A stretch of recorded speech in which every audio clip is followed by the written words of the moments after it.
आप एक्सपीरियंस है, आपको नॉलेज है, प्लानिंग है, माइंड है, सब कुछ है, लेकिन आपको वक्त का नहीं पता कल क्या हो, किसको खबर। ये खबर सिर्फ एस्ट्रोलॉजर को होती है। प्रॉब्लम क्या हो रही है कि लोग कुंडली तो मिला लेते हैं कि भाई साहब आपके 24 पॉइंट मिल गए, 28 मिल गए, 32 मिल गए, पंडित जी को मिठाई खिलाइए, दक्षिणा दीजिए और शादी कर लीजिए। पंडित जी ने ये नहीं बताया कि आपकी मैरिड लाइफ कैसी चलने वाली है। देखिए, सबसे पहले जब मैं एस्ट्रोलॉजी करता हूँ तो मैं भूल जाता हूँ कि मैं कौन और आप कौन। हाँ। तो वो मुझे कभी फियर नहीं हुआ। मैंने बड़े बड़े मेरे क्लाइंट बिलियनर हैं डॉलर पाउंड में भी, कि अब क्या इंतजार करें सितारों के बदलने का। Everyone is waiting for their planet to be change.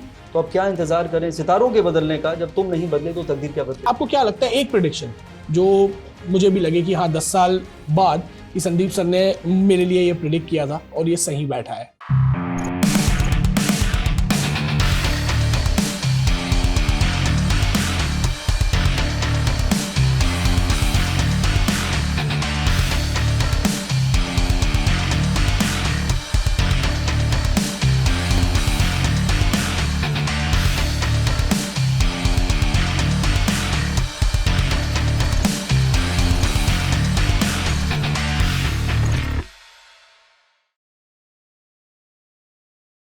जिंदगी के बहुत से फलसफे हैं और मैंने सबको माने हैं।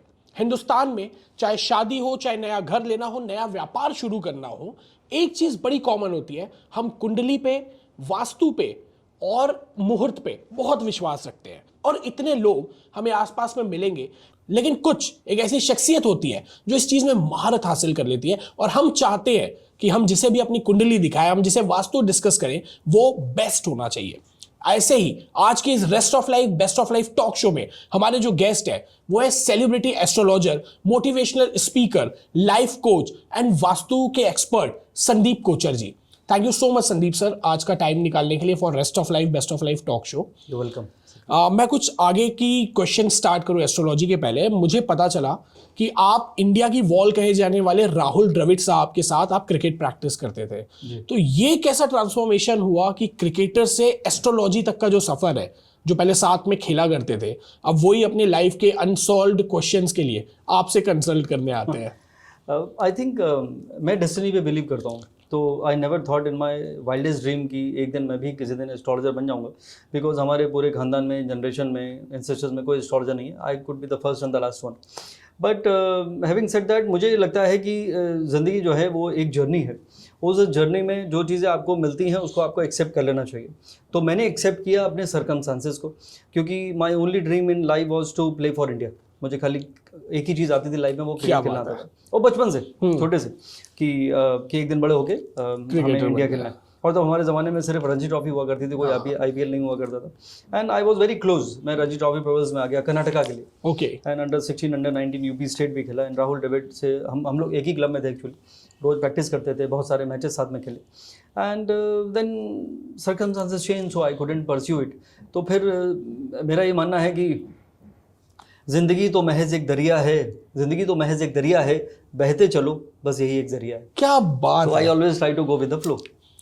कुंडली जो कहा जाता है, लोग इसको लेके बहुत कॉन्शियस होते हैं। कुछ लोगों को लगता है कि यार ये हम विश्वास नहीं करते, और कुछ लोग इसे मैथ्स या साइंस की तरह मानते हैं। व्हाट्स योर टेक कि यार नहीं, कुंडली कितने % एक्यूरेसी पे काम करती है? देखिए, मेरे ख्याल से astrology is 100% right. Okay. But astrologers are left and right. तो because of growing number of astrologers, अभी क्या है कि कमर्शलाइज हो गया है, इसमें कोई बुरी बात नहीं है। This is my only profession now.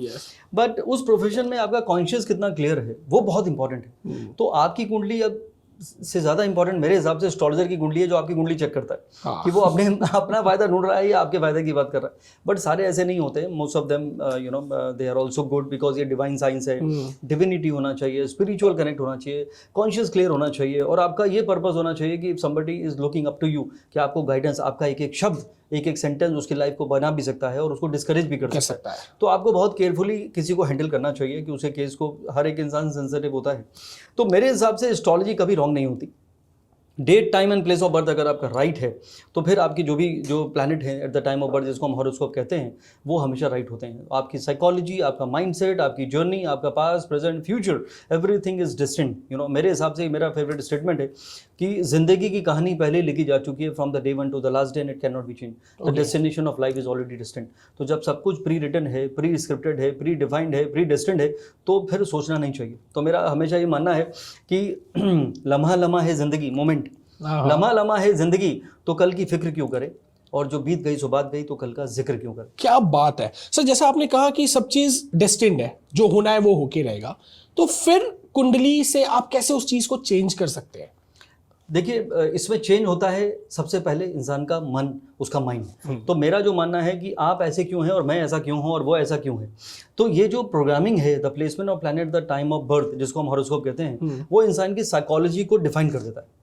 अब most of the people they see I am always right, और या आई नो इट ऑल, मुझे डोंट टीच मी, तो वो लोग पहले ही क्लोज कर लेते हैं अपने माइंड को और कुछ भी सीखने की कोशिश नहीं करते हैं। और जबकि स्टीव जॉब ने कहा था stay hungry and stay foolish. Hungry is a desire to get more and more, learn more and more maybe, and foolish मतलब don't feel that you know it all. तो when you have a desire कि मैं मुझे कुछ और सीखना चाहिए, upgrade करना चाहिए, आप फ़ोन और मोबाइल सबको अपग्रेड करते रहते हैं, खुद के माइंड को कब अपग्रेड करेंगे? तो this is what you are. तो वो कहते हैं if you don't change your direction you will keep going where you are going.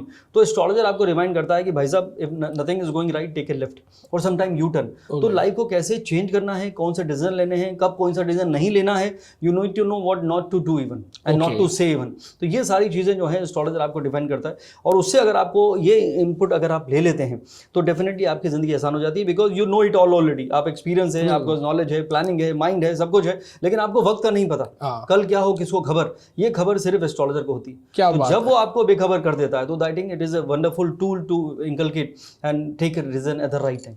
Great.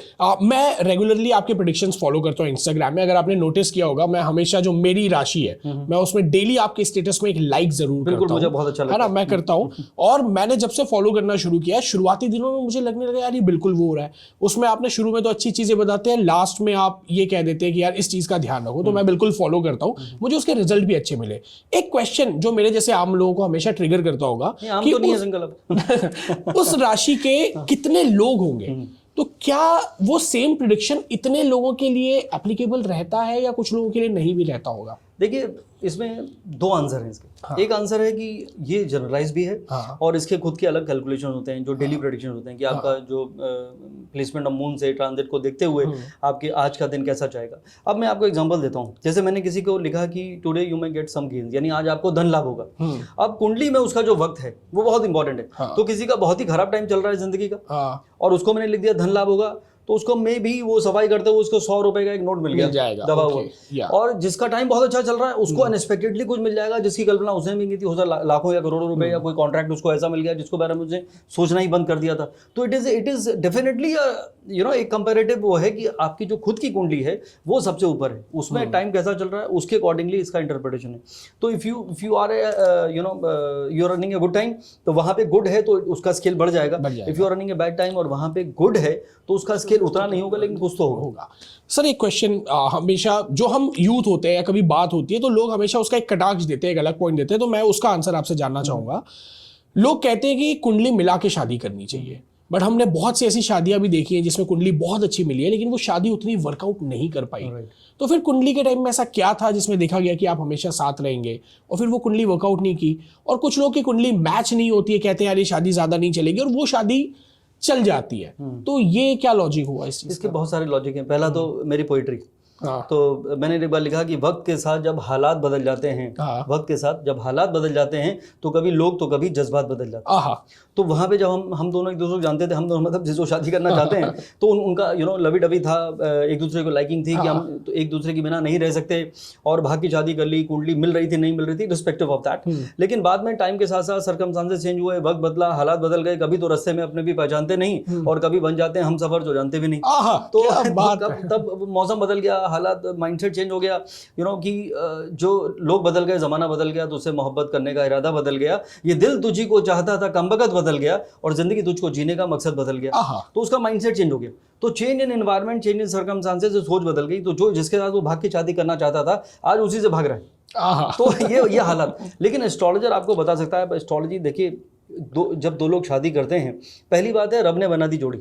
तो मेरे हिसाब से marriages are made in heaven but broken on earth. क्योंकि वो आपका खाली ये इंटरप्रिटेशन कि आपकी कुंडली मैच हो रही है इसका मतलब कोई प्रॉब्लम नहीं आएगी, नहीं ना ना ना, प्रॉब्लम आ सकती है provided you know each other. तो प्रॉब्लम क्या हो रही है कि लोग कुंडली तो मिला लेते हैं कि भाई साहब आपके 24 पॉइंट मिल गए, 28 मिल गए, 32 मिल गए, पंडित जी को मिठाई खिलाइए, दक्षिणा दीजिए और शादी कर लीजिए। पंडित जी ने ये नहीं बताया कि आपकी मैरिड लाइफ कैसी चलने वाली है। पंडित जी ने ये नहीं बताया कि आज से 1.5 साल बाद आपका वक्त कैसे बदलने वाला है, या ये आपका हस्बैंड ऐसे बिहेव कर सकता है जो आज आपको शाहरुख खान लग रहा है कल को वो नाना पाटेकर साबित होगा, या आपकी वाइफ के अंदर क्या क्या वीकनेसेस हैं, कितनी वो सेंसिटिव है, कितनी वो एरोगेंट है, या कितनी वो स्टबर्न है, या कितनी वो छोटी छोटी बातों पर अटक जाती है, कैसे उसको डील करना है। तो ये पूरी एनालिसिस करानी चाहिए। तो मैचिंग द हॉरोस्कोप का कॉन्सेप्ट लोगों को क्लियर नहीं है, कुंडली मिला के वो पॉइंट देख के शादी कर लेते हैं विदाउट नोइंग कि how the married life would be and how the coming time कैसे उसको हैंडल करना है। तो एस्ट्रोलॉजी आपको बता दे अगर पहले से कि भाई अगला 1 साल 1.5 साल you have to be careful, नहीं तो कोई ना कोई सिचुएशन क्रिएट हो सकती है। तो आप क्या करोगे, आप यू नो एक्सेप्टेंस को बढ़ा लोगे, एक्सपेक्टेशन को कम कर दोगे, रिएक्ट नहीं करोगे। तो ये बातें अगर एस्ट्रोलॉजर उसको समझाता है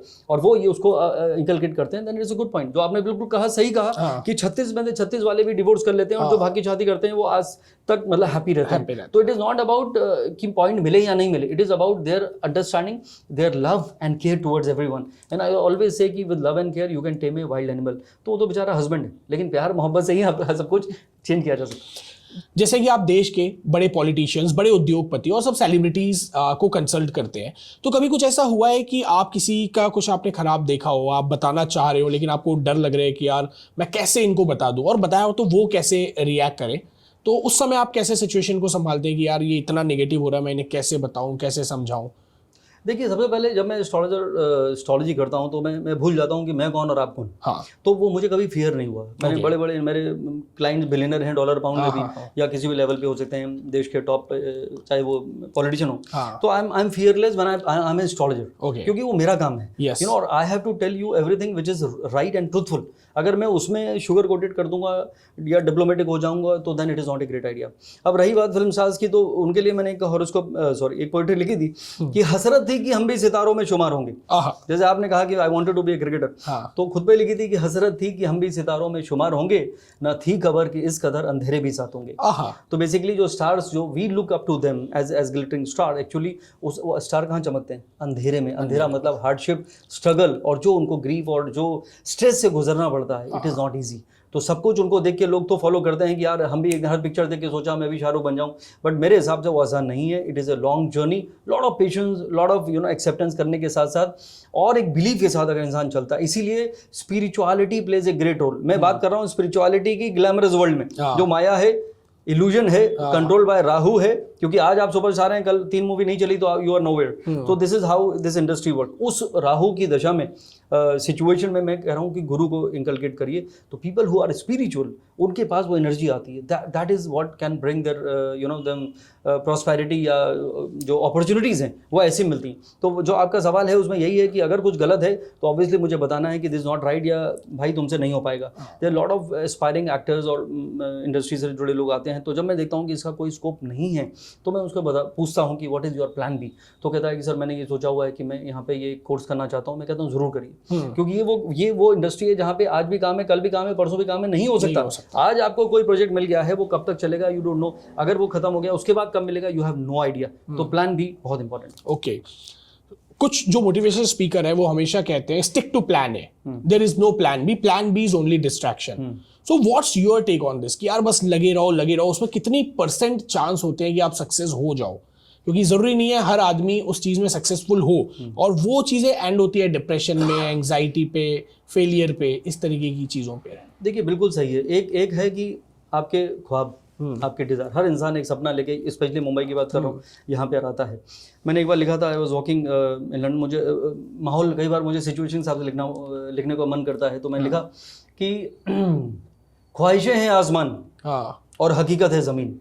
तो you are thinking to become a star, but reality is you no one knows you, कि आपको कोई मुंबई में जानता नहीं और फिर भी आप भाई साहब कुछ बनना चाहते हैं। तो ख्वाहिशें आसमान और हकीकत है ज़मीन, और दौड़ रहे हैं सभी उड़ने की फिराक में।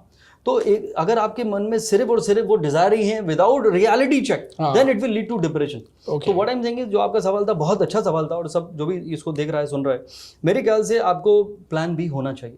बिकॉज कहते हैं कि always aim for the moon, even if you miss you will be among stars. तो कम से कम आपने वो सोचा, तो मैंने इंडिया खेलने का सोचा, आज मैं इंडिया में जो खेलता है मैं उसका और उसको देख रहा हूँ, तो सोचा। तो अगर मैं नहीं सोचता तो आज भी शायद मैं एक मीडियोकर जिंदगी को जी रहा होता।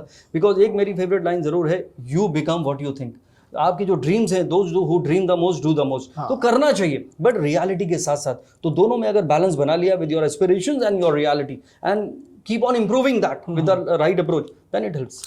सर जैसे बहुत सी बार क्या होता है कि हमको आधा अधूरा ज्ञान पता रहता है, हम गूगल से, यूट्यूब से, आजकल यूट्यूब में ऐसे वीडियो आ जाती है कि शुक्रवार को ये फला देवी को मानो आपको ये मिलेगा, और उसमें व्यूज बहुत रहते हैं, लोग अंधाधुंध फॉलो भी करते हैं। कुछ लोग कहते हैं कि यार ये 100 रुपए की अंगूठी पहन लो आपकी किस्मत बदल जाएगी। तो कितना ज्यादा जरूरी है अपनी लाइफ के इन डिसीजंस को अच्छे से दिखा के करना, वरना इसके कितने एडवर्स इफेक्ट भी पड़ते होंगे कि हमको नॉलेज नहीं। हमने सुना है कि यूट्यूब में किसी आदमी ने बोला कि तुमको पैसे कमाने हैं तो पुखराज पहन लो, किसी ने कहा कि फेमस होना है तो आप नीलम पहन लो। तो क्या ये स्टोन्स का साइड इफेक्ट भी होता होगा अगर आप बिना नॉलेज के पहनते हैं? देखिए, इट इज़ लाइक कि आपने गूगल करके कोई मेडिसिन ले ली, हाँ, कि मेरे पेट में कुछ दर्द हो रहा है, आपने मेडिसिन ले ली, आपको पता ही नहीं होगा कि तो it is not a right suggestion. मैंने एक बार लिखा था कि बिक रहा है सामान इस दावे के साथ कि हम तकदीर बदल सकते हैं। आहा, ये एस्ट्रोलॉजर्स के लिए है कि बिक रहा है सामान इस दावे के साथ कि हम तकदीर बदल सकते हैं, पर तकदीर बदलने वाले खुद तंगलियों में क्यों रहते हैं। आहा, तो when astrologer can not change his life, how can he change yours. तो what I am saying is कि देखिए, एस्ट्रोलॉजी एक गाइडिंग टूल है जो आपको पहले आपके बारे में अवेयर करती है, हु यू आर। आपको पता है कि सब पता है, नहीं पता। इल्म तो है, इल्म का मतलब नॉलेज, तो इल्म तो है उन्हें सारी जहां का, लेकिन वो खुद कौन है इसका उन्हें पता नहीं। आहा, तो एस्ट्रोलॉजर आपको रियलाइज कराता है हु एग्जैक्टली यू आर।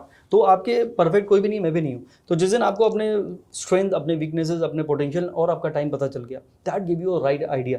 जैसे जीपीएस है, आपको पता है कि यार मुझे जाना है, मुझे जीपीएस की जरूरत नहीं है, लेकिन ये नहीं पता है कि उस दिन ट्रैफिक जाम है या रोड ब्लॉक है या कहीं डाइवर्जन है। तो जिंदगी का जीपीएस है एस्ट्रोलॉजी, जो आपके जर्नी के बारे में बताती है, आपके डेस्टिनेशन का रास्ता किधर है। तो if you know it, then it makes your life easy and more meaningful.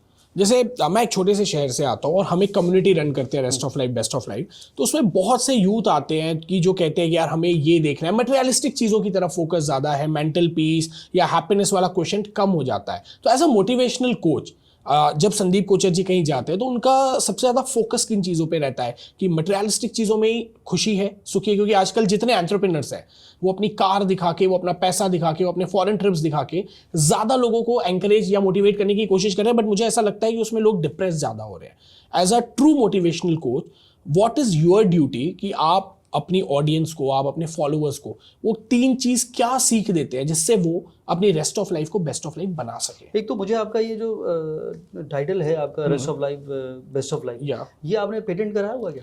मैंने कराया था सर, लेकिन बोला डिस्क्रिप्टिव वर्ड है तो हो नहीं सकता, तो हमने उसका शॉर्ट फॉर्म है जो रोल बोल, ROLBOL, क्योंकि मेरा बड़ा मन करता है कि मैं भी इसको यूज कर लूं। सर आप ही क्या है, हम तो खुद आपके हैं। It is one of the best statement I have ever heard. ये मैं आपको कॉम्प्लीमेंट देना चाहता हूँ, because this is a great motivation. अब हम बात करते हैं कि व्हाट इज बेस्ट। जो आपने कहा कि क्या वो बड़ी वाली गाड़ी और वो बड़ा वाला बंगला। देखिए, मेरे हिसाब से सबसे बड़ा एक स्टेटमेंट है, कभी आप बोलिएगा अपने शो में कि there are people who are so poor the only thing they have is money. आहा, क्या बात है। तो खाली, और मैंने देखा है, क्यों ना, मैंने तो सब देखा है। मैंने बिलियनर्स की कुंडली भी देखी, और मैं अपनी बिल्डिंग का मैं चेयरमैन हूँ, मैं सिक्योरिटी गार्ड की भी कुंडली देख लेता हूँ कि ये कैसा है, इसका कैलिबर क्या है। तो I have seen it all. तो मुझे पता चल गया कि आखिर क्या, what is the right way, what is the success if you call it. तो मेरे हिसाब से जो खुश है वही खुश नसीब है।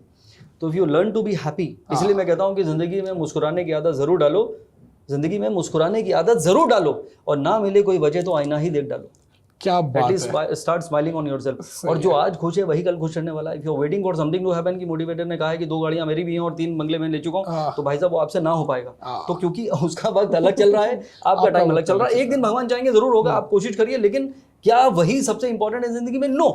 How happy you are as a son, how happy you are as a husband, how happy you are as a father and as a friend, as a boss, as a colleague and as a human being. तो अगर आपके अंदर वो सारी चीजें boxes टिक हो गए, तो first you don't need those material thing. Second answer is you will definitely get whatever is best, because जो डिविनिटी है ना, उसका सिस्टम अलग चलता है। तो जिसके मन में हार्मनी होती है, पीस होता है, कंटेंटमेंट होता है, सारी प्रॉस्पेरिटी भागती हुई उसके पास चली जाती है, and the person is always happy in whatever situation. But मेरे हिसाब से उनको कोई मजबूरी नहीं है। उन लोगों को मैंने हमेशा खुश रखा है हर हालात में, कि सोचा बहुत कुछ मैंने और मिला बहुत है। सोचा बहुत कुछ मैंने और मिला बहुत है, जो था किसी और का उसका गिला बहुत है। तो वी कीप ऑन कंपेयरिंग, यार उसको मिल गया मुझे मिला नहीं, तो सोचा बहुत कुछ मैंने और मिला बहुत है, और जो था किसी और का उसका गिला बहुत है। कुछ दर्द छुपाए मैंने उसका सिला बहुत है, नेवर एंडिंग। कुछ दर्द छुपाए मैंने उसका सिला बहुत है, और गुजर रही है जिंदगी मगर हौसला बहुत है। क्या बात है।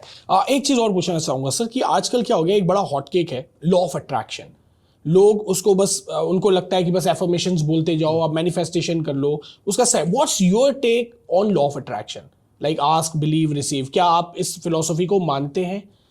देखिए उसकी कुछ हद तक मैं जरूर कहूंगा कि इसको मानना चाहिए। इसका एक मैं बिगर पिक्चर देखता हूँ। बिगर पिक्चर क्या है कि when you start manifesting about something, तो हो क्या रहा है, आप पॉजिटिव सोच रहे हैं। यहाँ पे most of the people you know they are in a negative state.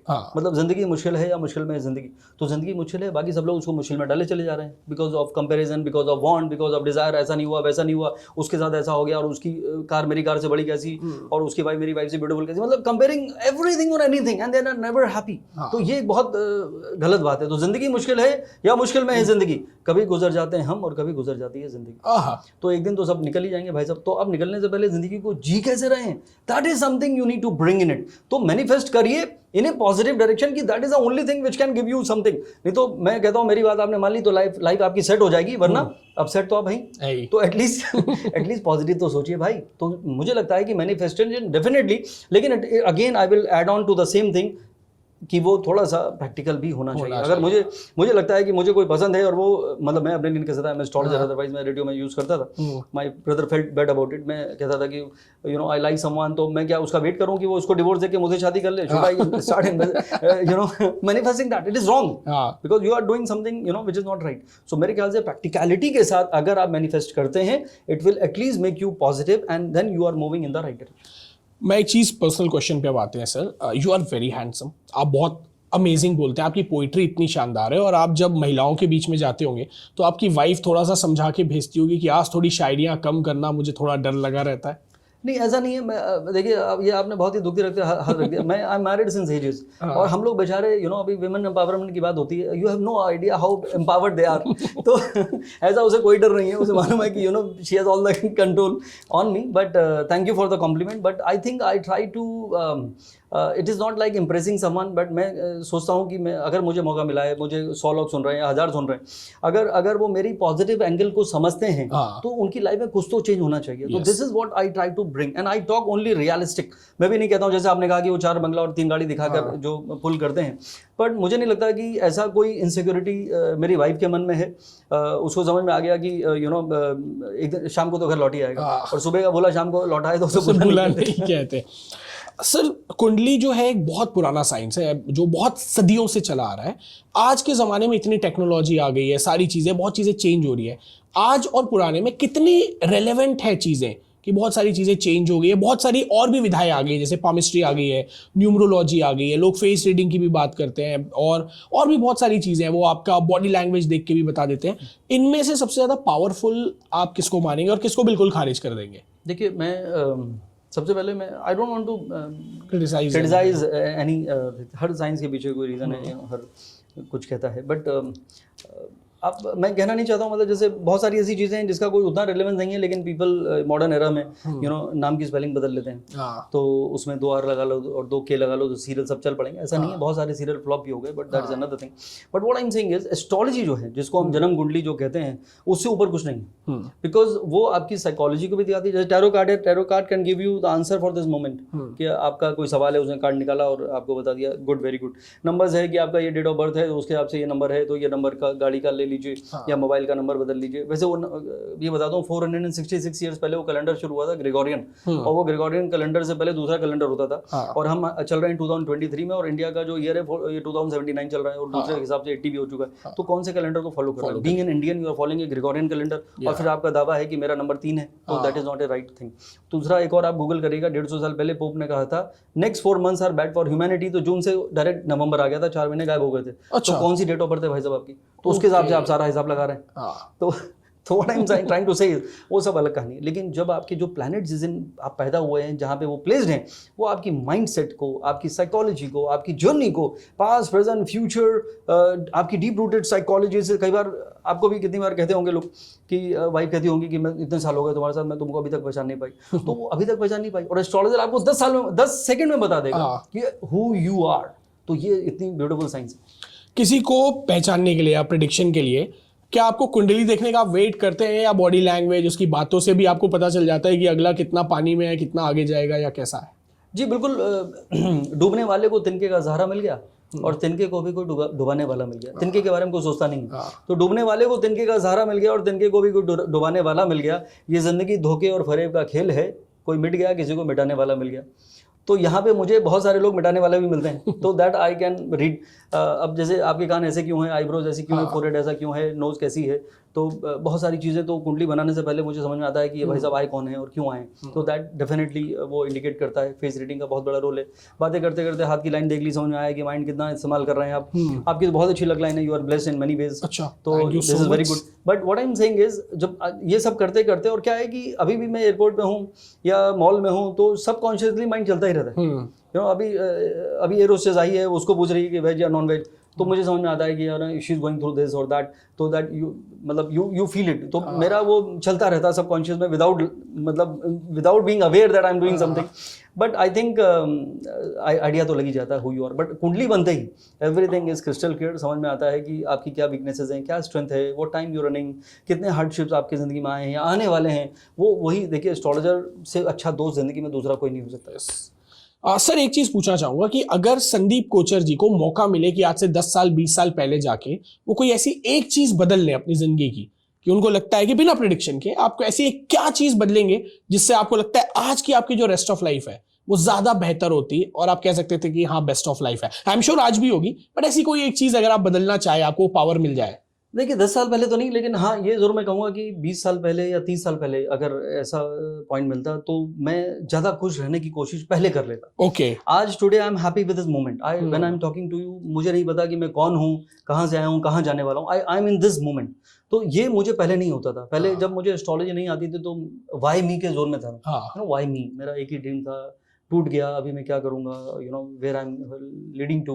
तो वो एक सेल्फ पिटी जोन में इंसान को जाता है। बहुत सारे लोग उस दौर से गुजरते हैं जब उनको लगता है कि यार वो हम दोनों साथ में आए थे, वो वहाँ निकल गया, मैं आज यहीं रह गया। क्यों, मेरे पास बंगला है, बैंक बैलेंस है, गाड़ी और बिल्डिंग है, तुम्हारे पास क्या है, उसके पास सिर्फ माँ है, ऐसा उसको लगता है। तो what I am saying is कि comparison it is something which definitely drain you out. तो ये मैं जरूर अपने अंदर वो चेंज लाता कि भाई लाइफ में if you are happy, you are blessed, ये थॉट अगर मुझे आ जाता तो मेरी वो जो रेस्ट ऑफ द लाइफ जो पीछे निकल गई पास्ट वाली, वो भी बेस्ट वाली बन जाती। क्या बात है sir. What are the 3 things जो आप आज के हमारा जो यूथ है, आप उसको बताएंगे कि वो क्या 3 चीज है जिसको अपना के एडॉप्ट करके वो अपनी रेस्ट ऑफ लाइफ को बेस्ट ऑफ लाइफ बना सकते हैं? देखिए सबसे पहले मैं कहना चाहता हूँ कि एक्सेप्टेंस जीरो है आज की डेट में। Most of the people they don't accept things easily. सबसे पहले एक्सेप्टेंस होना चाहिए। मैं हमेशा कहता हूँ, इवन फॉर रिलेशनशिप, आपने सवाल किया था, मैं कहता हूँ life is not a court of love where you need to prove is right और wrong. Life is all about harmony, happiness, love, romance, togetherness, joy, friendship. तो ये एक्सेप्टेंस होना चाहिए यार, ये टेढ़ा है पर मेरा है। तो ये अगर एक्सेप्टेंस है जिंदगी में, कुछ भी सिचुएशन में आप हैं, नॉट ओनली मैरिड लाइफ, मतलब जो भी घर में है, जो भी गाड़ी आपके पास है, जो भी इन्वायरमेंट है, जो जॉब है, जो भी आप कर रहे हैं, पहला उसका एक्सेप्टेंस होना चाहिए कि I should be happy in this present moment. दूसरा क्या है कि you have to be open enough to bring the change in you, because मेरे हिसाब से हमेशा लोग, मेरा favourite statement every day with every client I use this statement, destiny is fixed, no one can change but a change is changed when you change। और मैंने उसमें poetry बनाई थी अंकल कि अब क्या इंतजार करें सितारों के बदलने का, everyone is waiting for their planet to be changed। तो अब क्या इंतजार करें सितारों के बदलने का, जब तुम नहीं बदले तो तकदीर क्या बदलेगी। तो moment you bring the change in you to make it better, आपकी जिंदगी वहां से बेहतर हो जाती है। क्या बात। और तीसरा होना चाहिए आपको थोड़ा सा कंपैशनेट माइंड, बहुत जरूरी है। Whatever goes around comes around. तो when you bring that positivity within, then you can spread it. तो कहते हैं कि rub that happiness with all people around. तो आपकी not only your family, with your neighbours, with your society, for the country, create that happiness around. तो ये 3 चीजें आपको क्या है, कई बार क्या होता है मुझे लगता है कि teaching is the best form of learning. तो when you start spreading something, और मैंने कहा था I believe in law of attraction in a way, whatever goes around comes around. तो अगर आपका हैप्पीनेस और पॉजिटिविटी ये जाता है तो वही लौट कर आता है। तो वो उससे होता है कि आपका प्रेजेंट भी हैप्पी है, एक्सेप्टेंस आपने जिंदगी में बढ़ा लिया है, and you are upgrading yourself all the time, not only your mobile पर laptop, but upgrading your skills and knowledge and understanding about life. That is what make you more successful and happy. क्या बात है। एक question मेरी list में नहीं था but मैं पूछना चाहूंगा कि अगर आप मुझे प्रेडिक्ट करें, आज हमारी दूसरी मुलाकात है, मैं एक बार आपके साथ ऑफिस में मिला था, हम रेगुलरली फोन पे बात करते रहते हैं, आप इतने हम्बल हैं, मुझे आपकी चीजें बहुत अट्रैक्ट करती है कि मुझे लगता है यार मुझे संदीप सर से ये सीखना है, ये सीखना है, ये सीखना है, बट आपने भी हमेशा रिस्पॉन्स दिया। आपको क्या लगता है एक प्रेडिक्शन जो मुझे भी लगे कि हाँ 10 साल बाद कि संदीप सर ने मेरे लिए ये प्रेडिक्ट किया था और ये सही बैठा है? देखिए मेरे ख्याल से मुझे नहीं लगता कि आपको लाइफ में रिग्रेट्स होंगे। ये मैं बहुत बड़ा स्टेटमेंट यूज कर रहा हूँ। मैं आपको बड़े से बड़े बिलियनियर्स के रिग्रेट्स की लिस्ट दिखा सकता हूँ। ये बहुत बड़ा स्टेटमेंट है, इसको लाइटली मत दीजिए। दूसरा, you have a great line of recognition, so wherever you will be, whichever city or country, you will make your mark. Third is, आपको पीछे मुड़ के कभी देखने की जरूरत नहीं पड़ेगी, और आपकी जो प्रॉपर्टीज हैं वो बिग प्रॉपर्टीज होंगी। डिजायर आपके नेवर फेडिंग डिजायर हैं, तो you will never grow up in that way, तो age will be just a number for you.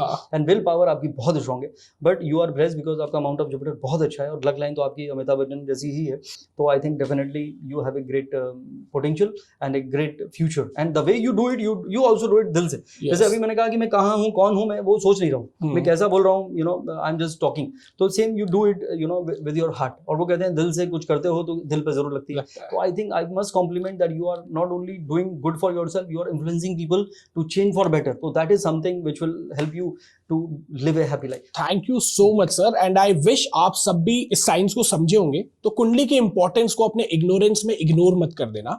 जिंदगी में कुछ चीज ऐसी जैसे इलेक्ट्रिसिटी होता है ना, हम कहते हैं कि यार मैं इलेक्ट्रिसिटी को नहीं मानता, और आप जाके बिजली के तार को छू लो, आप मानो चाहे मत मानो, आपको उसका असर जरूर होगा। तो दिमाग से सोच समझ के जो साइंस है उसको अपनाओ और बनाओ अपनी रेस्ट ऑफ लाइफ को best of life. Thank you so much sir for joining us on today's show. हमारी पूरी टीम की तरफ से वी विश कि आपके जो भी सपने हैं, आपको पता ही होगा कि कैसे पूरे होने हैं, पर ईश्वर आपको उससे ज्यादा सफलता दे, आप अपनी जिंदगी, अपने आसपास के लोगों की रेस्ट ऑफ लाइफ को बेस्ट ऑफ लाइफ बनाएं। Thank you so much sir.